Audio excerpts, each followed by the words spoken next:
Hello everyone. How are you? I hope you all are good and enjoying videos. Today we will discuss exercise 4.3. In exercise 4.1 and exercise 4.2 we have discussed trial and error method, and in the second exercise we discussed systematic method. Now today we will discuss the third method of solving equation, that is transposing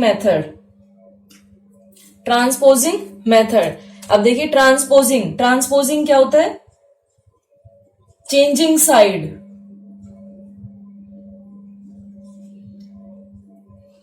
side of any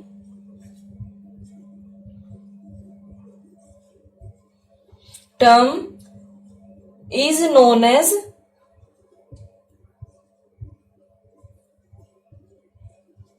transposing.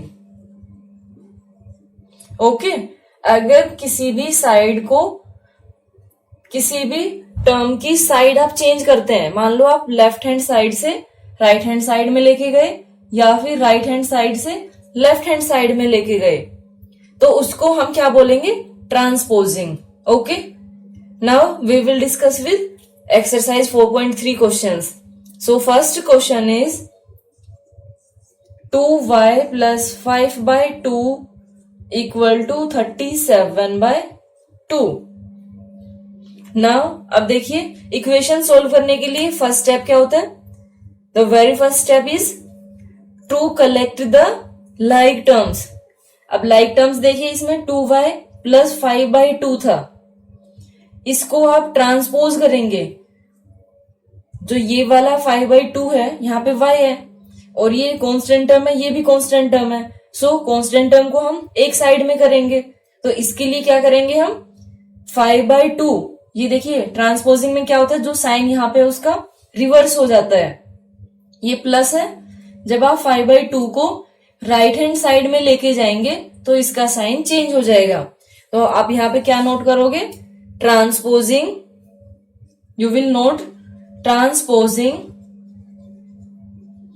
5/2 to कौन सी side में? ये equal to यहाँ पे है, equal to के right hand side में, to right hand side. We get क्या मिलेगा हमें? 2y equal to 37/2। ये एज इट इज नोट करना है बेटा, ये ध्यान रखना, आप लोग यही मिस्टेक करते हो। 37/2 एज इट इज -5/2। अब देखिए फ्रैक्शन अगर आप लोगों को सोल्व करना नहीं आता है तो आप लोग यहाँ पे प्रॉब्लम फेस करेंगे, जिसको आता है वो इजीली कर पाएगा। यहाँ पे डिनोमिनेटर सेम है, तो 37 - 5 32/2। अब देखिए कांस्टेंट टर्म 32/2 है, ये वेरिएबल टर्म है। वेरिएबल टर्म के साथ कोई भी कोफिशिएंट नहीं होना चाहिए, वो सिर्फ y होना चाहिए। यहाँ पे कोफिशिएंट क्या है? 2। अब इस 2 को रिमूव करना है। नेक्स्ट स्टेप क्या होगा? 2 को रिमूव करना। सो 2 को कैसे रिमूव करेंगे? ये यहाँ पे मल्टीप्लाई है, अब हम यहाँ पे फिर से ट्रांसपोजिंग करेंगे, और ये नोट करना होता है आपको, transposing. Now we will transpose 2, transposing 2 to right hand side. We get, यहाँ पे क्या आएगा? ये इधर कर देती हूं मैं। We get y will be equal to, अब 2 और y ये क्या है? मल्टीप्लाई है। जब आप ट्रांसपोज करोगे तो ये डिवाइड हो जाएगा, 32/2। अब आप चाहें तो यहाँ इंटू यहाँ पे 2 कर सकते हैं, या फिर डिवाइड का साइन करके ये। अच्छा यहाँ पे बेटा इसको कैंसिल कर लो, ये किया कैंसिल तो ये कितना आ गया? 16। अब ये इजी हो जाएगा, 16/2 हो जाएगा ये। अब that will be equal to 8, y equal to 8। This is your answer. I hope आपको समझ आया हो। सबसे पहले हमने जो वेरिएबल टर्म थी और कांस्टेंट टर्म थी उनको अलग अलग सेपरेट किया हमने। उसके बाद जो वेरिएबल टर्म है उसके साथ जो कोफिशिएंट था उसको हमने वहां से रिमूव किया, वैल्यू ऑफ y आपके पास आ गई। Now B part, 5t plus 28 equal to 10. So our first step will be to separate variable and constant term.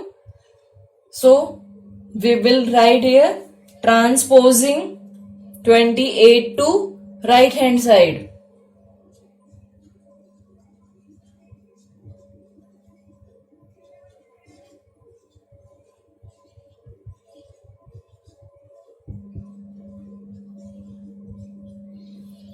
We get 5t as it is equal to 10.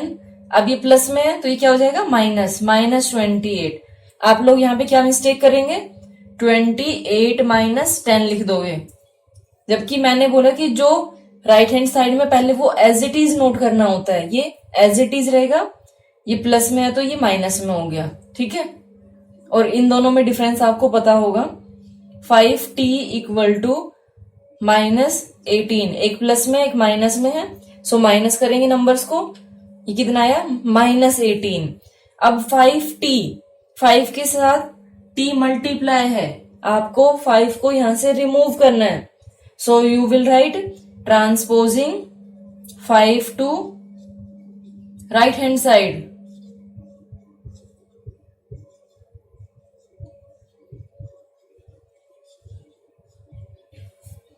Five T, जो 5 है वो transpose कर देंगे हम, -18 डिवाइड बाय, ये 5 multiply है t के साथ, तो यहां क्या आएगा, ये divide by -18/5। Now next question, C part, a/5 + 3 equal to 2। इसको सोल्व करना है, तो फर्स्ट स्टेप इसमें क्या होगा, वी विल ट्रांसपोज 3 को लेके जाएंगे पहले हम, देखो 5 को नहीं लेके जाना है, पहले हमें जो वेरिएबल टर्म और कांस्टेंट टर्म है पहले इसको सेपरेट करना होता है। So first we will transpose 3 to right hand side, then we will get a/5 equal to 2 - 3, 2 as it is है, -3 क्योंकि ये प्लस था तो इधर माइनस हो गया, so we will get a/5 equal to -1, एक प्लस में नंबर है एक माइनस में है, सो नंबर्स को हम माइनस करेंगे, 3 - 2 1, और ग्रेटर नंबर क्या है 3, इसके लेफ्ट हैंड साइड में माइनस, सो आंसर भी क्या आएगा माइनस। अब यहां पे देखिए ये 5 डिवाइड में है, a के साथ 5 क्या है, डिवाइड में है, जब आप ट्रांसपोजिंग करेंगे तो ये क्या होगा, मल्टीप्लाई।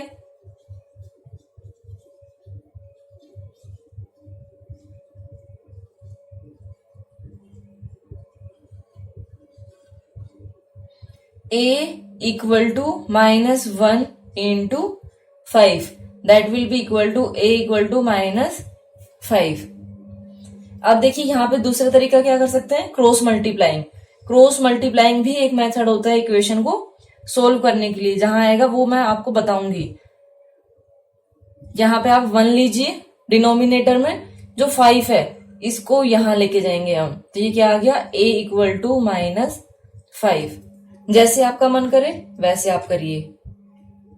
नाउ नेक्स्ट क्वेश्चन देखिए, 5/2x equal to 10। Now there is no constant term with variable term, यहां पे कोई भी वेरिएबल टर्म के साथ कांस्टेंट टर्म नहीं है, so now our first step will be to remove coefficient of variable term. So यहां पे क्या आएगा, 5/2। अब इसको करने के लिए 2 वेज है, जो आपको ठीक लगे वो आप करिएगा, ठीक है।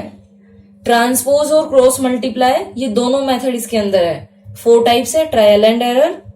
There are 4 types of method to solve an equation, and these are trial and error method, then systematic method.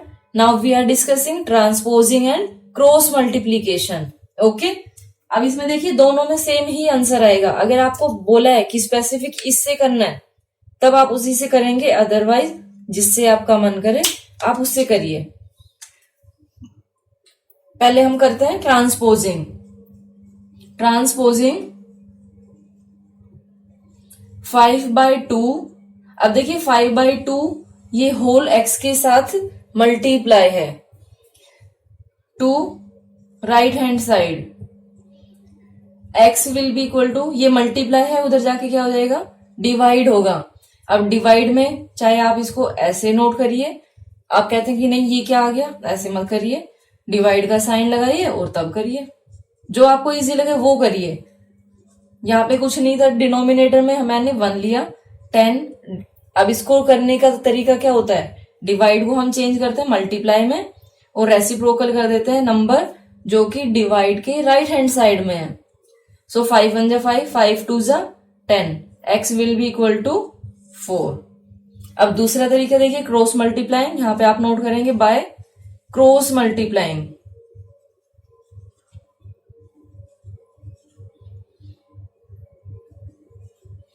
ये क्या आएगा, 5/2x इक्वल टू 10। यहाँ पे डिनोमिनेटर में कुछ नहीं है तो वहां पे आप क्या लेंगे, 1 लीजिए। अब क्रॉस मल्टीप्लाई करेंगे तो 5 जाएगा 1 के साथ और 2 जाएगा 10 के पास। x will be equal to, ये 10 के साथ क्या आया 2, 10 इंटू 2 और डिनोमिनेटर में 1 के साथ 5। अब ये कैंसिल करिए, 5 1 जा 5, 2 जा, x इक्वल टू 4। ठीक है, दोनों तरीके ठीक है, जो आपका मन करे वो करिए। नाउ नेक्स्ट जी पार्ट, जो पार्ट मैं नहीं करा रही हूं वो आप अपने आप करेंगे। जी पार्ट देखिए, 7m plus 19/2 equal to 13।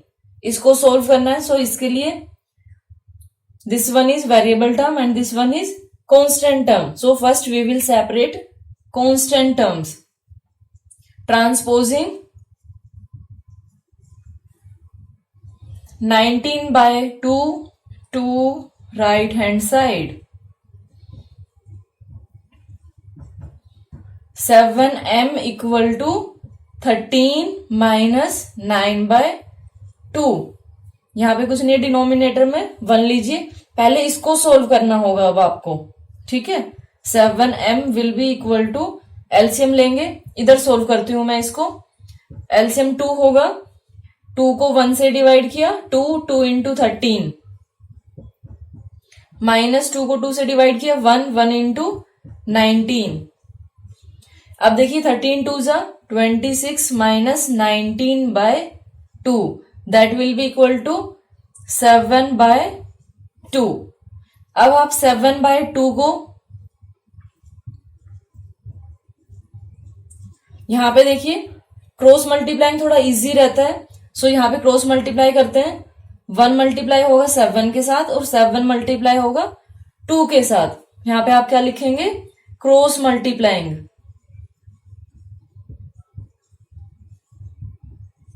Transposing भी कर सकते हैं, आपकी मर्जी है। m will be equal to 7 into 1 divide by 2 into 7। 7 से 7 कैंसिल हो गया, 1/2। Value of m equal to 1/2। Now next question, J part, 2b/3 minus 5 equal to 3। First step to separate the constant term and variable term. My transposing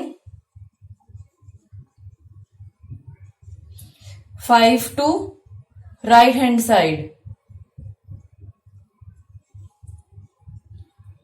2b/3 as it is equal to 3 as it is रहेगा, minus 5 को transpose करेंगे तो plus 5, that will be equal to 8।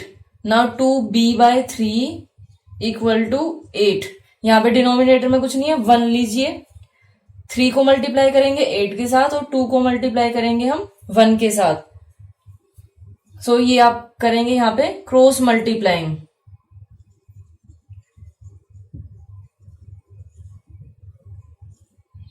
b will be equal to 8 into 3 and 1 into 2। 2 1 जा 2, 4 जा, b will be equal to 4 3 जा 12। Now next question, question number 2, solve the following equations. अब ये next type की equation आ गई है। देखिए मैं आपको बार बार बोल रही हूं, जो आपको समझ आता है प्लीज आप वो वाला करिए। मैं आपको नहीं बोल रही हूं कि आपको ये वाला मेथड करना है, लेकिन इस एक्सरसाइज में ट्रांसपोजिंग है तो आप ट्रांसपोजिंग तो यूज करेंगे ही करेंगे कहीं ना कहीं। और एग्जाम में देखिए क्या होता है, अगर आपको बोला गया कि ट्रांसपोज से करिए तो आपको वही करना होगा, अदरवाइज जो भी आपको इजी लगे वो वाला मेथड आप यूज करिए। ओके, अब इसमें देखिए इसको कैसे सोल्व करेंगे हम। इसमें हम कोशिश कर रहे हैं कि हम ट्रांसपोजिंग और क्रॉस मल्टीप्लाई यूज करें। यहाँ पे देखो 2 ब्रैकेट में है ये सारा, इक्वल टू 12। यहाँ पे ब्रैकेट में है सारा और ये 2 है, ये मल्टीप्लाई है इस पूरे ब्रैकेट के साथ। तो यहाँ पे या तो आप डिस्ट्रीब्यूटिव प्रॉपर्टी यूज करिए। अब देखिए मैं दोनों तरीके बताऊंगी, जो आपको ठीक लगे, मैं बार बार बोल रही हूं, जो आपको ठीक लगे, जो आपको इजी लगे आप वो वाला करिए। इसमें ट्रांसपोजिंग करेंगे, transposing.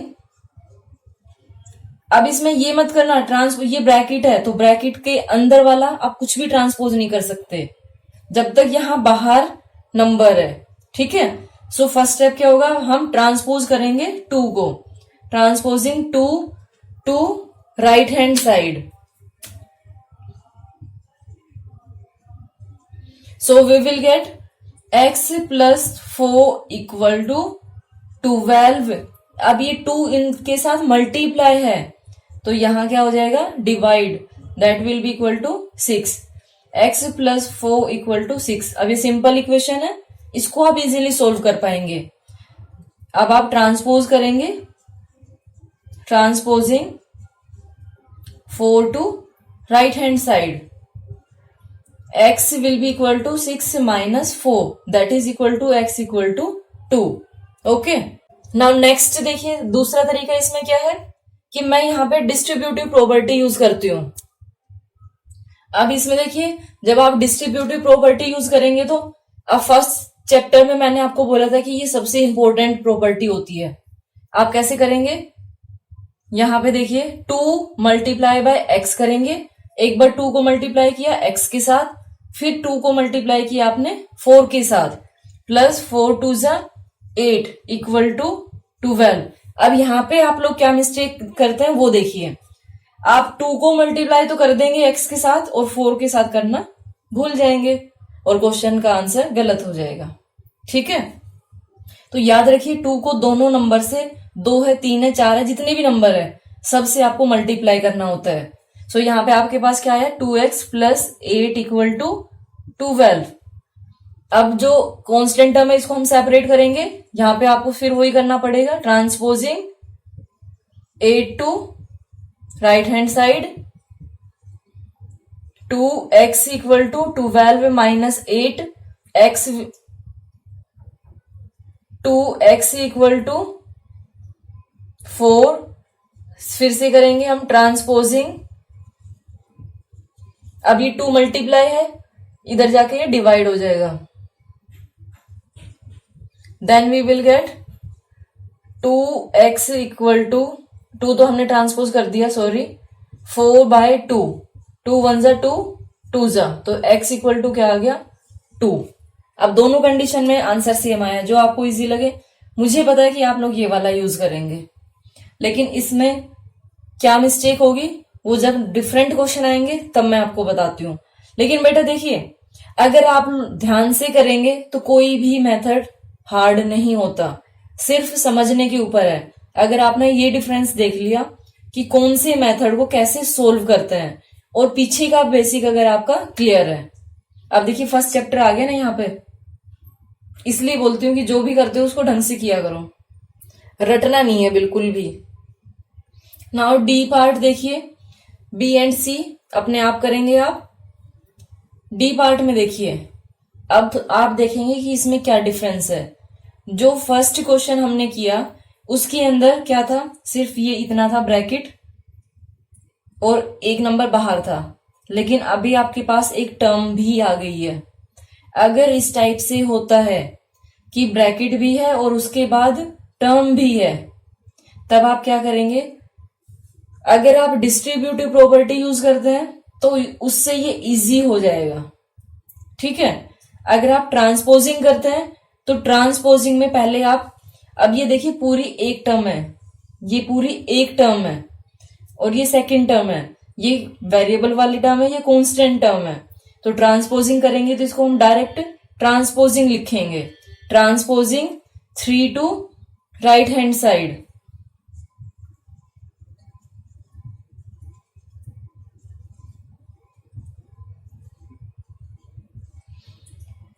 Minus as it is रहेगा, कभी ये सोचो कि 3 माइनस का है, लेफ्ट हैंड साइड में साइन देखना होता है आपको, ये प्लस का है।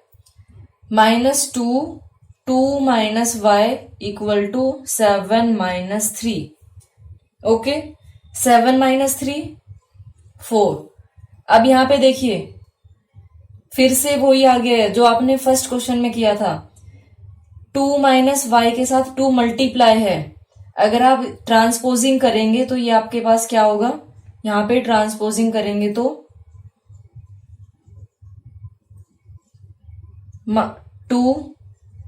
2 right hand side, 2 minus Y will be equal to 4 divide by -2।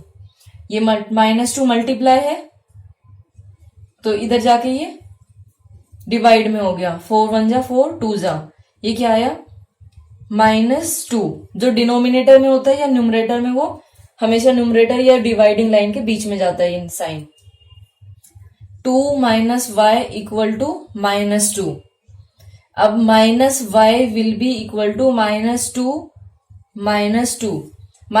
ये वाला और ये 2 ये प्लस साइन है, उधर ट्रांसपोज करेंगे तो माइनस हो गया, माइनस वाई इक्वल टू -4।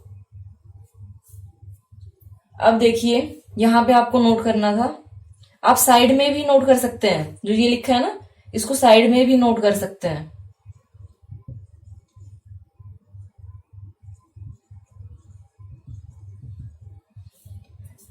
अब यहां भी माइनस है, यहां भी माइनस है, ये दोनों माइनस कैंसिल हो जाते हैं, y इक्वल टू 4। अब इसका दूसरा तरीका, उसके लिए आप क्या करेंगे, आप रूल लगाएंगे बोर्ड मास वाला कि सबसे पहले हम ब्रैकेट सोल्व करते हैं। तो इसमें हम ब्रैकेट को सोल्व करेंगे, तो ब्रैकेट सोल्व करने के लिए आपको क्या यूज करना पड़ेगा, यूजिंग डिस्ट्रीब्यूटिव, इजी हो जाता है। डिस्ट्रीब्यूटिव में 3 माइनस 2 इंटू 2, एक बार 2 को मल्टीप्लाई करोगे 2 के साथ, फिर 2 को करोगे माइनस से। अब देखो यहां पे माइनस साइन है, ब्रैकेट के बाहर अगर माइनस साइन होता है तो ये साइन चेंज हो जाएगा, plus 2 into Y equal to 7।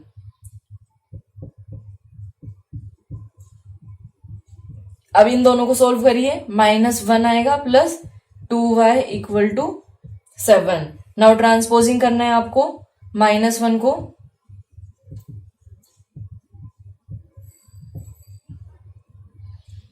We will get 2y equal to 7 as it is रहेगा, -1 है तो ये +1 हो गया, 2y इक्वल टू 8। फिर से आपको ट्रांसपोजिंग करना है, आंसर सेम आएगा और आंसर को आप चेक भी कर सकते हैं। चेक कैसे करेंगे, जो वैल्यू यहाँ है y यहाँ पे पुट करिए, जो भी वैल्यू आई है और उसको चेक करिए कि दोनों साइड इक्वल आई है या नहीं आई है। 2y इक्वल टू 8 था तो y equal to 8/2 that is equal to 4।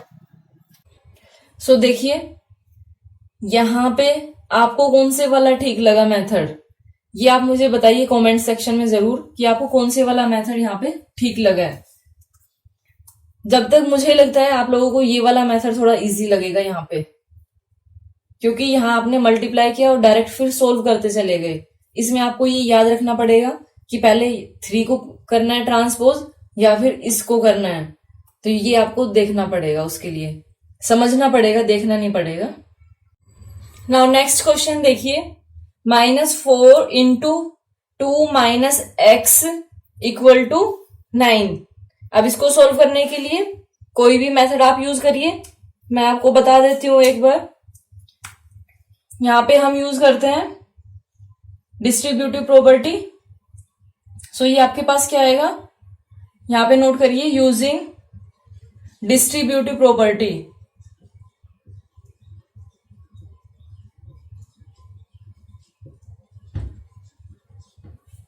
We will get -4 into 2 करेंगे तो -4 इंटू 2, ये माइनस बाहर है तो ये जब आप लेके जाएंगे अंदर तो ये प्लस हो जाएगा, ब्रैकेट के अंदर plus 4 into X equal to 9, -8 plus 4x equal to 9. Now we will transpose -8 to right hand side, transposing -8 to right hand side, that will be equal to 4x equal to 9 as it is रहेगा, ये -8 है तो ये plus हो जाएगा, 4x equal to 9 plus 8 17. Now we will transpose 4 multiply है x के साथ, जब आप ट्रांसपोज करोगे तो ये डिवाइड हो जाएगा, x will be equal to 17/4. Now first we will use distributive property, इसको एज इट इज रखिए, 4 प्लस 5 को मल्टीप्लाई एक बार p के साथ करेंगे, 5 को मल्टीप्लाई -1 के साथ करेंगे, 5 इंटू p -5 इंटू 1, ये एज इट इज रहेगा क्योंकि बाहर प्लस साइन है, equal to 34, 4 plus 5p -5 equal to 34.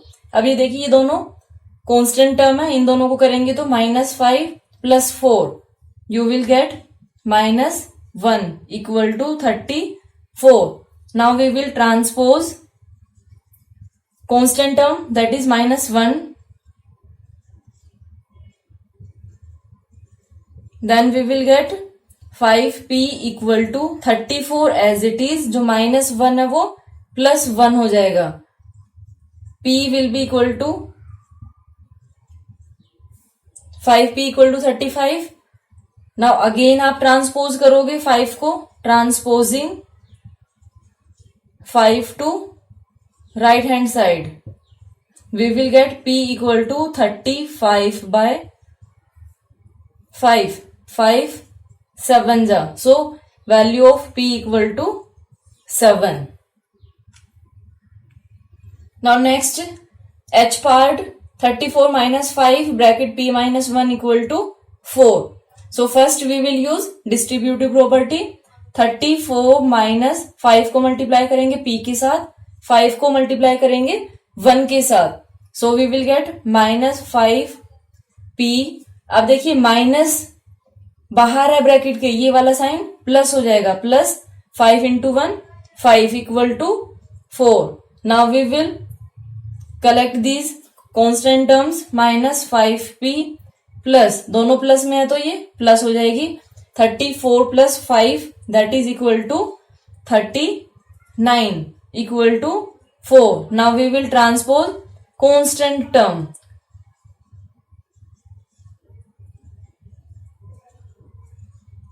That is 39 -5p equal to 4 -39 -5p equal to, अब इसमें से माइनस करेंगे, एक प्लस साइन एक माइनस साइन है, माइनस किया और ग्रेटर नंबर 39 है, सो माइनस आएगा, अब माइनस माइनस ये कैंसिल करेंगे, p will be equal to 35/5, that will be equal to 7, p equal to 7. यहां पे आप क्या नोट करेंगे, transposing 5 to right hand side. Now we will discuss remaining question 3 and 4 in next video. Thank you so much for watching my video and have a great day.